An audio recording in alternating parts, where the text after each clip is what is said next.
मेरा नाम अंजलि है और मैं 24 साल की हूँ। मेरी दिल की धड़कन बहुत तेज हो रही थी। पता नहीं मुझे कैसे चैन आएगा। जो मैंने देखा था क्या वो सच था? क्या इसीलिए अंकित ने मुझे आज तक तहखाने में नहीं जाने दिया था? अब क्या करूं मैं? ये सच तो किसी को बता भी नहीं सकती थी। खौफ और दहशत से मेरे चेहरे से हवाइयाँ उड़ रही थी। मैं वहाँ से जाने लगी। अगर अंकित ने मुझे देख लिया तो गजब हो जाएगा। ये सोचकर मैं अपने कमरे की तरफ भागी और कमरे में आकर मुझे अपनी बेबसी का एहसास होने लगा था। किस्मत मुझे फिर उसी मोड़ पर ले आई थी जहाँ से निकलने के लिए मैंने कितने जतन किए थे। किस तरह मैंने अंकित का साथ पाया था, किस तरह उसका प्यार और विश्वास जीतने में कामयाब हुई थी, और आज वह सब देखकर मुझे सब खत्म होता नजर आ रहा था। यह 3 साल पहले की बात है जब मैं अपनी ज़िंदगी से निराश हो चुकी थी और कई बार मैंने अपनी जान लेने की कोशिश की थी, लेकिन फिर वही ख्याल आ जाता कि यह दुनिया तो 4 दिन की है, मुझे भगवान को भी तो मुंह दिखाना है। इसलिए मैं सब कुछ बर्दाश्त करती रही। मैं करोड़पति बाप की बेटी थी और जो चाहती हासिल कर सकती थी। मुझे किसी चीज़ की कोई कमी नहीं थी। हर वक्त नौकर चाकर मेरे आगे पीछे रहते थे। हर साल न पापा न्यू मॉडल की कार मुझे गिफ्ट किया करते थे। मेरी अलमारी दुनिया भर के महंगे और ब्रांडेड कपड़ों और चीज़ों से भरा पड़ा रहता था। इनको एक बार पहनने के बाद मैं इन्हें छू कर भी नहीं देखती थी, लेकिन फिर भी मैं खुश नहीं रह पाती थी। मेरी सबसे अच्छी सहेली ऋचा मुझे से कहा करती थी कि नैना तुम बहुत बेकार हो। अगर इतनी दौलत मेरे पास होती तो मैं तो खुशी से पागल हो जाती। उसकी बातें सुनकर मैं हंस दिया करती थी। तुम क्या जानो, खुशी पैसों से नहीं मिल सकती। लेकिन वह मेरी कोई बात समझने के लिए तैयार नहीं होती कि मैं ज़िंदगी को एंजॉय नहीं कर सकती थी। मेरी चारों तरफ गार्ड्स रहते थे। मैं यूनिवर्सिटी भी गार्ड के साथ ही जाती थी। यहाँ तक कि मेरी क्लास में भी एक गार्ड मौजूद रहता था, जिसे मेरे पिताजी ने बहुत सारे पैसे देकर परमिशन दी थी। कोई दोस्त भी मेरे करीब आने से पहले 1000 बार सोचता था। इसलिए इतनी दौलत होने के बावजूद मैं बहुत घुटन भरी जिंदगी जी रही थी। एक दिन मेरी मुलाकात एक अंश नाम के लड़के से हुई थी, जो कि बहुत ज़्यादा हैंडसम था। उसे देखकर मैं अपने पलके झुकाना भूल गई थी। जब वह मुस्कुराता था तो ऐसा लगता था कि हर तरफ फूल से खिल गए हों। उसे देखकर मैं अपनी पलके झुकाना भूल गई थी। जब वह मुस्कुराता था तो ऐसा लगता था कि हर तरफ फूल से खिल गई हो। पहली नज़र में मैं ही उसे अपना दिल दे बैठी थी। उसकी आवाज़ की जादू मेरे अंदर नई उमंगें जगाने लगी थी। लेकिन मैं क्या करती, वह मेरी तरफ देखता नहीं था और यह बात मुझे बहुत परेशान कर रही थी। आज से पहले कभी ऐसा नहीं हुआ था कि अंजलि को कोई इग्नोर कर सकता है। मैं न ही सिर्फ दौलतमंद थी बल्कि खूबसूरत भी बहुत थी। यूनिवर्सिटी का हर लड़का मुझ पर मरता था, लेकिन उनके अंदर इतनी हिम्मत नहीं थी कि मुझसे बात कर सके। अंजलि जब तक खुद किसी से बात नहीं करती थी तब तक कोई उसके करीब आने का सोच भी नहीं सकता था। लेकिन इस बार मामला बहुत अलग था। अंश को हासिल करना मेरा मकसद बन चुका था। उसकी मोहब्बत मेरी रूह तक उतर गई थी, लेकिन वह हमेशा मुझसे दूर दूर रहता था। एक दिन मौका पाकर मैंने उसे अपने घर पार्टी में इनवाइट कर लिया। वह हैरत से मुझे देखने लगा और कहने लगा कि अंजलि जी, मेरी तो आपसे इतनी बातचीत भी नहीं थी, तो आपने फिर मुझे कैसे अपनी पर्सनल पार्टी में इनवाइट किया है? उसकी आवाज़ में थोड़ी रूडनेस थी, लेकिन मुझे हार नहीं माननी थी। तो मैंने उससे कहा कि आ जाएं, अगर आप नहीं आए तो मैं पार्टी कैंसिल कर दूंगी। मैंने मुस्कुराकर धमकी दी थी और वह भी पहली बार मुझे देखकर मुस्कुराया था। बोला कि मैं आ जाऊंगा। वह दिन मेरे लिए बहुत खास था। ना जाने इतनी देर से मैं अपने लिए ड्रेस सिलेक्ट कर रही थी। मेरी खास नौकरानी ने जब यह सब देखा तो बोली, दीदी आप पर तो हर रंग जचता है, फिर इतना परेशान क्यों हो रही हैं आप? वह मेरे फैलाए हुए कपड़ों को सेट कर रही थी। मैंने खुशी से उसे बताया कि तुम क्या जानो कि आज कौन आ रहा है। पार्टी में वो हैरत से मेरा मुंह तक निहार रही थी। वह कहने लगी कि क्या प्राइम मिनिस्टर आ रहे हैं क्या आपकी पार्टी में? मैंने अपना सर पकड़ लिया और मैं कहने लगी, पागल लड़की, क्या मैं उनके लिए इतना तैयार होंगी? मेरी चिंकी से बहुत दोस्ती थी। वह मेरी हमराज थी और मैं उसे सब बताया करती थी। आज भी मैंने उससे अपने दिल की बात बता दी थी। चिंकी, तुम मुझसे भी ज़्यादा उतावली होने लगी थी। यह पार्टी तो बस एक बहाना था अंश से बातचीत बढ़ाने का, और मैं उसमें कामयाब हो चुकी थी। आज मैंने देखा अंश बहुत बदला हुआ लग रहा था। वह मुझे बहुत गौर से देखे जा रहा था। वैसे भी मैं बहुत सुंदर लग रही थी। अंश मेरे लिए फूल लाया था, जिसे देखकर मैं बहुत खुश हुई थी, और उस दिन के बाद हम दोनों बहुत करीब आने लगे। अंश ने मुझे बताया था कि वह एक गरीब परिवार से है, तो उस पर मैंने कहा कि तुम फिक्र मत करो, मेरा सब कुछ तुम्हारा ही तो है। मैं उसे बहुत कीमती तोहफे दिया करती थी, यहाँ तक कि मैं उससे अपना एटीएम भी उसे दे रखा था, ताकि उसे किसी भी जरूरत के वक्त मुझसे मांगना ना पड़े। मैं यह नहीं समझ सकती थी कि वह मुझसे प्यार नहीं करता, बल्कि वह सिर्फ मेरी दौलत की वजह से मेरा इस्तेमाल कर रहा था। जब मैंने अपने पिताजी से अंश के बारे में बात की, तो उन्होंने उससे मिलने का फैसला कर लिया। मैं बहुत खुश थी। मुझे पता था कि वह मेरी बात कभी नहीं टाल सकते, लेकिन मेरे पिताजी एक बहुत समझदार इंसान थे। उन्होंने अंश के बारे में सब कुछ पता कर लिया था। इस दिन उनकी मुलाकात थी। उस दिन मैं बेसब्री से इंतजार कर रही थी, लेकिन पापा ने चिंकी से कहा कि अंजलि से कहो अपनी टीवी स्क्रीन ऑन कर ले। मैंने टीवी ऑन किया। हाँ, पापा और अंश की मीटिंग का वीडियो चल रहा था, जिसे देखकर मुझे अपने कानों पर यकीन नहीं आया, न आंखों पर। वह अंश ही था, लेकिन उसके लहजे और उसके शब्द सब बदल हुए थे। पापा ने उससे पहला सवाल यही किया था कि क्या डिमांड है तुम्हारी। उनके सवाल सुनकर वह चौंका नहीं था, बल्कि खुश होकर कह रहा था कि मैं अपनी डिमांड नहीं बता सकता सर, मेरे हाथ में तो जैकपॉट लगा हुआ है। वह बहुत आराम से बातें कर रहा था। पापा ने कहा, मैं तुम लोगों के लिए अपना कीमती वक्त बर्बाद नहीं कर सकता, इसलिए जल्दी कीमत बताओ और चलते बनो। उसने बताया कि मुझे एक कार, एक बड़ा बंगला और 20 लाख रुपए चाहिए। पापा ने अपनी चेक बुक निकाली और कहा मिल जाएंगे, और उस पर पैसे लिखने लगे। बाकी के मामलात मेरी सेक्रेटरी से मिलकर फिक्स कर लेना, और जहां बंगला पसंद हो ले लेना, लेकिन अब मेरी बेटी के करीब आने का सोचना भी मत। यह कहकर पापा उठ खड़े हुए और अंश वह चेक उठाकर खुशी खुशी कमरे से निकला। यह सब क्या था? मुझे चक्कर आने लगे थे। चिंकी ने मुझे पकड़ लिया था। दीदी पानी पी लो। वह मुझे गिलासें देने लगी, लेकिन मैंने गिलास को दूर फेंक दिया था। सब कुछ अपनी आंखों से देखने के बाद मेरे पास कोई सवाल नहीं बचा था। मैं पापा को कुछ कहती। पापा ने मुझे बताया था कि उन्होंने यह वीडियो इसलिए बनवाई थी ताकि अंश इसके बाद भी कोई झूठ बोलकर मुझे अपने झांसे में ना फंसा ले। बेटा, वह बाद में भी तुम्हें इस्तेमाल कर सकता था। यह कहकर कि तुम्हारे पापा ने मेरी इंसल्ट की वगैरह वगैरह, और इसी वजह से मैं तुम्हें सब दिखाना चाहता था। जो लड़का तुम्हारी दौलत को चाहेगा वह कभी एक अच्छा पति साबित नहीं हो सकता, और मैं उसे अपनी दौलत तो दे सकता हूँ, लेकिन अपनी सबसे कीमती चीज अपनी बेटी नहीं दे सकता। पापा की बातें सुनकर मैं खुद को उनका मुजरिम समझ रही थी। मुझे जिंदगी से नफरत हो चुकी थी। मैंने खुद को एक कमरे में बंद कर लिया था। बाहर निकलना छोड़ दिया था। यूनिवर्सिटी जाना भी मैंने बंद कर दिया था।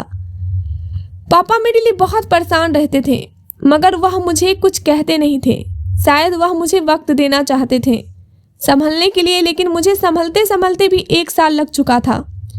मैंने बहुत मुश्किल से खुद को समझाया था कि अंश के लिए मैं खुद को तकलीफ क्यों दे रही हूँ। कुछ महीनों के लिए मैं लंदन घूमने चली गई थी ताकि मैं खुद यह यादें भुला सकूं। जब मैं वहां से वापस आई, पापा ने मुझे अंकित से मिलवाया। वह बहुत अच्छा इंसान था और मुझसे 4 साल बड़ा था। देखने में वह नौजवान था, लेकिन मेरे दिल में अब किसी के लिए कोई जगह नहीं थी। जब पापा ने मुझे बताया कि वह मेरी शादी अंकित से करना चाहते हैं, तो मैंने उन्हें एक ही जवाब दिया कि पापा, जैसे आपको ठीक लगे वैसा कर लें। और वह बहुत खुश हुए थे, और मैं उनको अब दुख देखना नहीं चाहती थी। वैसे भी किसी न किसी से शादी तो करनी ही थी। पापा की पसंद से करने का फैसला कर लिया। एक दिन मैं दुल्हन बनी बैठी थी। मेरे दिल में कोई एहसास नहीं जागा था अंकित के लिए। अंकित ने आते ही मुझे एक खूबसूरत कंगन पहनाया और बहुत से वादे किए, लेकिन मैं जैसे कुछ सुन ही नहीं रही थी। और अब ऐसा होने लगा था, अंकित और मैं एक दूसरे से दूर दूर रहने लगे थे। हम दोनों में ऐसी कोई बात नहीं थी जो नए शादीशुदा जोड़े में होती है। लेकिन एक रात कुछ ऐसा हुआ जो सब कुछ बदल गया। उस रात अचानक एक खौफनाक तूफान आया। मैं घर में अकेली थी। तूफानी बारिश शुरू हो चुकी थी, में लाइट भी जा चुकी थी और उस वक्त घर में कोई नौकर भी नहीं था और डर से मेरे रोम रोम खड़े हो चुके थे। मैं डर से कमरे से निकली थी। मुझे अंधेरे से बहुत डर लगता था। उस वक्त मुझे कुछ पूछना था और मैंने मेन गेट की तरफ भागने लगी। ना जाने मैंने जैसे गेट से बाहर निकली और सड़क पर भागने लगी। हवाओं और बारिश के शोर के अलावा कोई नहीं था। अचानक मैंने देखा कि कार की हेडलाइट मुझसे टकराई। उससे पहले कि मैं संभल पाती, कार मुझसे टकरा चुकी थी। मुझे होश आया तो मैं हॉस्पिटल के बेड पर पड़ी थी। मेरे सर में बहुत दर्द हो रहा था। मेरे सर पर पट्टी बंधी हुई थी। मुझे होश आता देखकर नर्स मेरे करीब आई और मुझसे पूछा, कैसी हो आप? तो मैंने जल्दी से कहा, सिस्टर मैं कहाँ हूँ। उसी वक्त एक लड़का मुझे अंदर आता दिखाई दिया। उसने बताया कि मैं उसकी कार से टकरा गई थी और उसने पूछा कि अपने किसी रिश्तेदार का नंबर बता दें ताकि उनको इन्फॉर्म किया जाए। मैंने उनको जल्दी से अंकित का नंबर दिया और मुझे खुद पर हैरत सी होने लगी थी। मुझे अंकित का नंबर कैसे याद हो गया था? शायद आज तक उसका नंबर सेव नहीं किया था, तभी जब भी उसकी कॉल आती तो नंबर देखकर पहचान जाती थी। थोड़ी देर बाद अंकित परेशान सा कमरे में आया। उसके बाल माथे पर चिपके हुए थे बारिश में भीगने की वजह से। मुझे लेटा देखकर वह जल्दी से मेरे करीब आया। क्या हुआ अंजलि, कहाँ थी तुम और यह चोट कैसे लगी? वह मेरे हाथ पकड़कर मुझसे पूछने लगा। उसकी हालत देखकर मैं हैरान थी। पीछे से उस लड़के ने जवाब दिया, सर यह मेरी कार से टकरा गई थी। अंकित ने गुस्से से उसका गिरबान पकड़ लिया था। तुम जैसे लड़के अंधों की तरह ड्राइविंग करते हो। अगर मेरी पत्नी को कुछ हो जाता तो मैं तुझे जिंदा नहीं छोड़ता। अंकित बहुत गुस्से में था। बहुत मुश्किल से डॉक्टर ने उसे रोका। डॉक्टर ने कहा, देखिए सर आपकी पत्नी बिल्कुल ठीक है, आप इन्हें घर ले जा सकते हैं। अब की बार अंकित मेरे करीब बैठा था और उसकी आंखों में जो एहसास था उसे देखकर मेरा पत्थर दिल पिघलने लगा। क्या मैं उसके लिए इतनी अहमियत रखती थी कि वो मेरी तकलीफ बर्दाश्त नहीं कर पा रहा था? मैंने अंकित से कहा, मैं ठीक, और उस लड़के का भी कोई कसूर नहीं है। मैं ही पागलों की तरह भागती हुई आ रही थी। उसने तो फिर भी कोशिश करके मेरी जान बचाई है और फिर चोट मुझे सड़क पर गिरने की वजह से लगी थी। मेरी बात सुनकर अंकित जरा से मुस्कुरा दिए। कुछ ही देर में हम घर वापस आ चुके थे। उस रात मुझे पता चला कि शादी के बंधन में कितनी ताकत होती है। वह पति जो मुझे खींचा खींचा रहता था, आज वह मेरे लिए कितना परेशान था और यह एहसास मेरे लिए बहुत खुशी का था। अगली सुबह मेरे लिए खुशियां लेकर आई थी। मुझे भी यह महसूस होने लगा था कि अब मैं जिंदा हूँ। अंकित की मोहब्बत पाती ही मैं सब कुछ भूल गई थी। मैं अब उसके बिना रहने का सोच भी नहीं सकती थी और यही हाल अंकित का भी था। एक दिन मैंने उससे पूछ लिया कि क्या आखिर वजह क्या थी जो मुझसे दूर दूर रहते थे, तो वह बहुत आराम से बोला, अंजलि तुम अगर चाहती हो कि हमारी ज़िंदगी में कोई भी दुख ना आए तो दोबारा यह सवाल मत करना। और उस दिन के बाद मैंने सारे सवाल का गला घोट दिया था। मैं अपनी खुशहाल ज़िंदगी में कोई भी परेशानी नहीं लाना चाहती थी, लेकिन यह मेरी भूल थी। हम दोनों एक दूसरे के साथ बहुत खुश थे। अंकित मुझ पर जान छिड़कने लगा था, लेकिन कुछ रातों से मैंने महसूस कर रही थी कि वह आधी रात को कमरे से बाहर जाने लगा था। एक बार मैंने पूछ लिया तो कहने लगा, मेरी जान मैं जरा ताज़ी हवा लेने जाता हूँ। और उसकी यह बात सुनकर मैं रिलैक्स हो जाया करती थी, लेकिन फिर भी मुझे अजीब सी उलझन होने लगी थी। आखिर वह आधी रात को क्यों जाया करता था? वह मेरे साथ भी तो जा सकता था। एक रात उन्हें लगा कि मैं सो चुकी हूँ और जैसे ही उन्हें लगा कि मैं सो चुकी हूँ तो वह धीरे से उठा और बाहर जाने लगा। तो कुछ देर बाद मैं भी दबे पांव उसके पीछे निकली। मैंने देखा कि वह घर की पिछली तरफ जा रहा है, तहखाने में। उस तरफ जाने लगे थे। मुझे अजीब लगा कि वह तो हवा खाने जाते थे, तो तहखाना में हवा क्या काम? तहखाना में फालतू सामान पड़ा था। मैं जब से इस घर में आई थी मैंने 5 तहखाने बाहर से ही देखे थे। मैं अपनी जगह वापस आकर लेट गई। मुझे अजीब सी घबराहट बेचैनी होने लगी थी। आखिर अंकित ने मुझसे झूठ क्यों बोला? देर बाद जब अंकित वापस आए तो बहुत थके हुए और परेशान लग रहे थे। मैंने कुछ नहीं पूछा, बस उसकी तरफ प्यार से देखने लगी। दूसरी सुबह जब मैंने अंकित से पूछा कि आप तहखाने पर तरफ क्यों गए थे, मैंने देखा कि वह एकदम से चौंक गए थे। उनकी घबराहट मैंने महसूस कर ली थी। वह कहने लगा कि मैंने कुछ आवाज़ सुनी थी, तभी उस तरफ गया था। कहीं कोई चोर वगैरह तो नहीं घुस गया हो। वहाँ उनकी बात सुनकर मैं और भी ज़्यादा परेशान हो गई। मैंने कहा, क्या कह रहे हैं आप? अंकित, आपने चौकीदार को क्यों नहीं कहा कि आप खुद वहाँ क्यों चले गए? मैं बहुत घबरा गई थी। अगर आपको कुछ हो जाता तो? वो कहने लगे, अरे पगली पत्नी, डरो मत, मुझे कुछ नहीं होगा। लेकिन फिर एक रात मैंने उन्हें तहखाने में जाते हुए देखा। अब मुझे शक होने लगा था कि आखिर क्या वजह थी। अंकित मुझसे क्या छुपाने की कोशिश कर रहा था। मैं उनके पीछे जाने लगी तो उन्होंने मुझे देख लिया। उस दिन अंकित बहुत गुस्से में थे। अंकित ने गुस्से में मुझसे कहा, अंजलि तुम क्या कर रही हो यहाँ पर? मैंने कहा, आज मैंने देख कर रहूंगी कि क्या राज है जो आप हर रात मुझसे छुपकर यहाँ आते हो। उन्होंने मुझ पर एक चांटा मार दिया। मैं सुन होकर रह गई थी। अंकित, आपने मुझ पर हाथ उठाया? मुझे यकीन नहीं आ रहा था। अंकित अब बहुत शर्मिंदे थे। कह रहे थे, मुझे माफ़ कर दो अंजलि, न जाने कैसे मेरा हाथ उठ गया। कभी वह अपना हाथ देखते, कभी मुझे। मैं रोती हुई कमरे में वापस आ गई और दरवाज़ा बंद कर लिया था।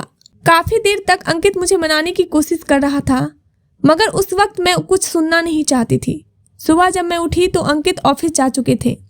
मैं नाश्ता किए बिना सीधे तहखाने की तरफ जाने लगी। मेरी बेचैनी बढ़ती जा रही थी। आखिर ऐसा क्या राज था जो अंकित ने मुझ पर हाथ उठाया? लेकिन तहखाने में जाकर मैं निराश हुई। वहाँ सिर्फ फालतू सामान पड़ा था। मैंने हर जगह देख लिया था, लेकिन मुझे ऐसा कुछ नज़र नहीं आया था जिससे मुझे कुछ पता चलता कि अंकित यहाँ क्या करने आते हैं। मैं मायूसी से वापस पलटने लगी। इतने में ही पुरानी बाल्टी नीचे आ गिरी थी। मैं जल्दी से पीछे हटी। जहाँ से बाल्टी गिरी थी वहाँ एक संदूक पड़ा था। मैं हैरत में थी कि मेरी नज़र पहले क्यों नहीं पड़ी। मैंने जैसे संदूक खोला तो जो कुछ संदूक के अंदर था वह सब देखकर मेरे तो जैसे जान ही निकल गए थे। क़यामत ही आ गई थी मुझ पर। मैं घबरा कर वापस आ गई। रो रो कर मेरा हाल बुरा हो गया था। एक बार फिर मेरे साथ वही हुआ। मेरी हालत ख़राब हो चुकी थी। उसी वक्त अंकित कमरे में कदम रखा। उसने मुझसे कहा कि यह क्या हालत बना ली हो तुम? वह परेशान सा मेरे करीब आया। मैंने कहा, रुक जाओ, वहीं मेरे करीब मत आना। मुझे सब मालूम पड़ चुका है कि तुम कौन हो। मैंने वह सारे पेपर और तस्वीर उसकी तरफ उछाली। अब अंकित मिट्टी का पुतला बनकर खड़ा था। तुम्हें मेरी दौलत चाहिए ना? तुम सब मेरी दौलत के पुजारी हो, इसलिए शादी की थी ना? मुझसे मैं गुस्से में चिल्लाती हुई बोली जा रही थी। अंकित कहने लगा, एक बार मेरी बात सुन लो, फिर जो चाहे सजा देना। मैं एक गरीब लड़का था और मुझे एक अमीर लड़की से मोहब्बत हो गई थी, और उस लड़की ने मोहब्बत के जवाब में मुझे मेरे घर वालों को सामने बहुत रुसवा किया। यहाँ तक कि सोशल मीडिया में भी मेरी पिक्चर लगाकर बहुत बुरी बातें लिखी थी। पिताजी ने मुझे घर से निकाल दिया। मेरी पढ़ाई तक छूट गई। सारे रिश्तेदार मेरा मजाक उड़ाने लगे। उस दिन मैंने फैसला किया कि अपनी इस बेइज्जती का बदला हर अमीर लड़की से लूँगा।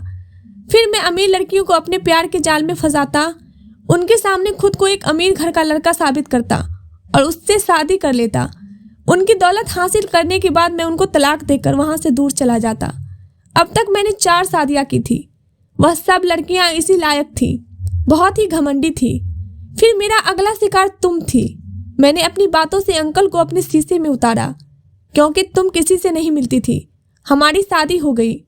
मुझे तुमसे कोई लगाव नहीं था। मुझे सिर्फ तुमसे अपना वही बदला लेना था जो मेरा इंसल्ट हुआ था। लेकिन मुझे कुछ ही दिनों में महसूस होने लगा था कि तुम सबसे अलग हो। इतनी अमीर होकर भी जरा सा भी गुरूर नहीं है। तुम नौकरों से भी प्यार से बात किया करती थी। मैं हैरत से देखा करता, अंजलि तुम सबसे अलग थी। मैं चाहकर भी तुम्हें नज़रअंदाज नहीं कर पा रहा था, और मुझे पता ही नहीं चला कि मैं तुमसे मोहब्बत करने लगा हूँ। मुझे उस रात पता चला जब मैंने कुछ तूफानी बारिश में तुम्हें घर पर नहीं देखा और गेट भी खुला हुआ था। तुम कहीं नज़र नहीं आई।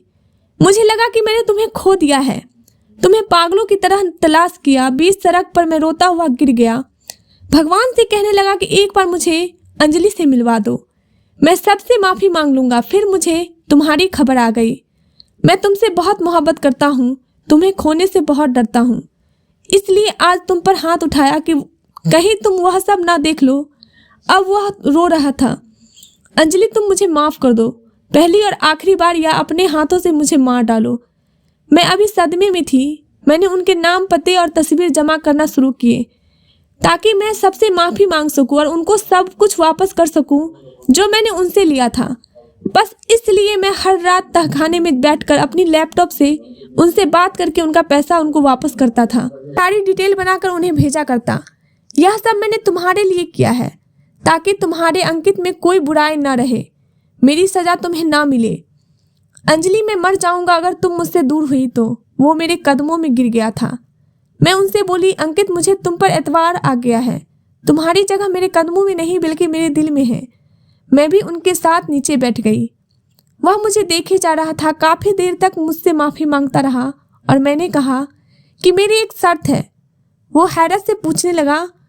मैंने कहा, उनके पैसे वापस कर दिए? उसने कहा, हाँ अंजलि, सब कुछ कर दिया। तो मैंने कहा, उसकी तस्वीर क्यों संभाल कर रखी है? मैंने गुस्से में कहा तो अंकित हंस पड़ा दबाते हुए और उन तस्वीरों को टुकड़े टुकड़े कर दिए और डस्टबिन में डाल दिए और मैं खिलखिलाती हुई हंसती रही। मैं अंकित को खोने का सोच भी नहीं सकती थी और अब जब वह सिर्फ मेरा था तो मैं क्यों पुरानी बातों को याद रखती। अगर आपको हमारी कहानी पसंद आई हो तो वीडियो को लाइक करें, चैनल पर रहे तो चैनल को सब्सक्राइब जरूर करें। धन्यवाद दोस्तों।